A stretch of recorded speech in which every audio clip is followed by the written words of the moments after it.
Number গুণের নাম ইন্নাল্লাযীনা আমানু। এক নাম্বার গুণের নাম হলো ঈমান। জোরে বলেন, এক নাম্বার গুণের নাম কি? এক নাম্বার গুণের নাম ঈমান। এক নাম্বার গুণ বিশুদ্ধ ঈমান লাগবে। বিশুদ্ধ ঈমানের প্রয়োজন। বলি বান্দা, তোমার ঈমানের মধ্যে কোনো কমতি হলে হবে না। তোমার ঈমান একমাত্র পরিপূর্ণ ঈমান লাগবে। পরিপূর্ণ ঈমান হতে হবে, ঈমানদার ওয়ালা হতে হবে। তাহলে আমরা কি বুঝলাম? জান্নাতে ঢুকতে হলে এক নাম্বার লাগবে কি? ঈমানদার বান্দা কোথায় যাবে?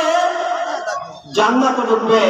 তাহলে বোঝা গেল কোন বেঈমান জান্নাত পাবে না। জান্নাতে ঢুকতে হলে কি লাগবে? ঈমান আনতে হবে। আল্লাহ তাআলা আয়াত শরীফের মধ্যে বলেন, জান্নাতে যদি ঢুকতে হয় 4 গুণ লাগবে। 4 গুণের এক নাম্বার গুণের নাম ঈমান। ঈমানদার বান্দা কালিমা পড়লো, কালিমা পড়ে ঈমান আনলো, ঈমান এনে বান্দা মুসলমান হইল। বান্দা তুমি ঈমান আনার পর ঈমানদার দাবি করো, কিন্তু তুমি 5 ওয়াক্ত নামাজ পড়ো না, আছে না নাই? ওরে ঈমানদার, ঈমান আনছো কিন্তু নামাজ পড়ো না, ঈমান আনছো কিন্তু তুমি রোজা রাখো না, ঈমান আনছো কিন্তু তুমি কি করো না?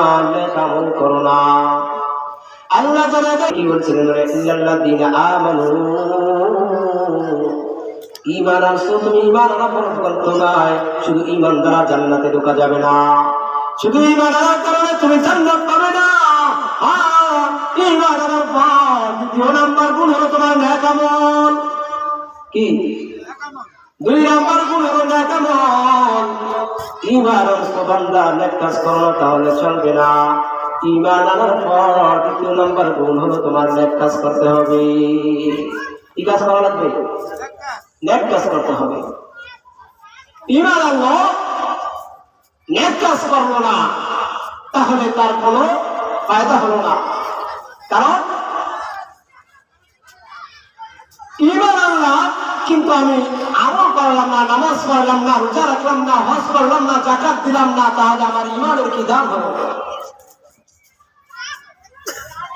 ঈমান আনতে হবে, নেক আমল করতে হবে। ঈমান আনার পর আমার 2 নাম্বার গুণ হলো নেক আমল করা। নেক আমল কি? নামাজ পড়া, রোজা রাখা, হজ করা, যাকাত দেওয়া, নবীর সুন্নাত তরিকায় চলা, এইগুলো হলো নেকের কাজ। আমি ঈমান আনলাম, নেক কাজও করলাম, তাহলে আমার 2টা গুণ পাওয়া গেল। কয়টা গুণ? 2টা গুণ পাওয়া গেল। জান্নাতে ঢুকতে হলে কয়টা গুণ লাগবে? 4টা গুণ লাগবে। এই 4 গুণের 2 গুণ হলো 1 নাম্বার ঈমান আনা, 2 নাম্বার নেক আমল করা। আমি ঈমান আনলাম, নেক আমলও করলাম। এবার আমি আল্লাহর হক আদায় করলাম। কার হক? আল্লাহর হক আদায় করলাম। আল্লাহ বলেন 4 গুণ। এই 4 গুণওয়ালা বান্দা যাবে জান্নাতে। এই 4 গুণের 2টা গুণ হলো আল্লাহর হক, আর 2টা গুণ হলো বান্দার হক। 2টা গুণ কার হক? 2টা গুণ হলো আল্লাহর হক, আর 2টা গুণ হলো বান্দার হক। আল্লাহর হক ঈমানের উপর নেক আমল করা। বান্দার হক হলো, ও বান্দা তুমি নামাজ পড়ো, রোজা রাখো, হজ করো, যাকাত দাও, নেক আমল করো। তুমি নেক আমলের দাওয়াত অন্যকে দাও। তুমি নিজে নামাজ পড়ো কিন্তু অন্যকে নামাজের দাওয়াত করো না। তুমি নিজে নেক আমল করতেছো কিন্তু অন্যকে নেক আমলের দাওয়াত করো না। তাহলে আমার আল্লাহর হক আদায় হলো কিন্তু বান্দার হক আদায় হইল না। আল্লাহ তো বলেছিলেন 4টা গুণ লাগবে।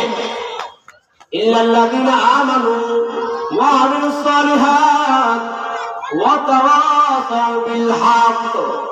ওয়াতাওয়াসাউ বিস-সাবর। চারটা গুণ।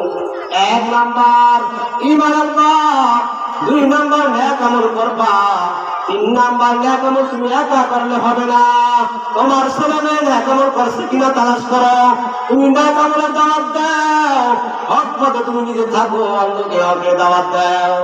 4 নাম্বার এবার যারা অসৎ পথে আছে তাদেরকে হকের দাওয়াত দাও। যারা কি করে অন্যায় কাজ আছে, সৎ কাজের আদেশ দেওয়া, অসৎ কাজের নিষেধ করা, এই 4 গুণ যার মধ্যে থাকবে তার ঠিকানা হবে জান্নাত। আর যার মধ্যে 4টা গুণ পাওয়া যাবে না তার ঠিকানা হবে জাহান্নাম।